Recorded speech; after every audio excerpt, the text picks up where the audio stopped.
$2 milyong ang na-freeze sa Ethereum ng siyam na taon bago ito nahak palabas.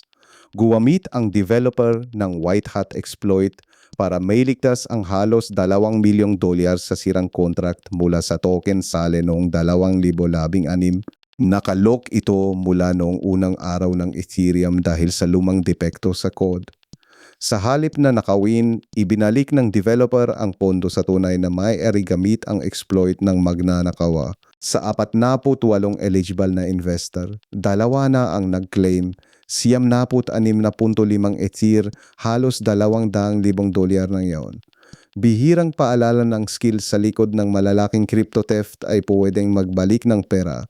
6 na taong huli, pero tama lang ang timing para sa MGA investor. Mag-subscribe na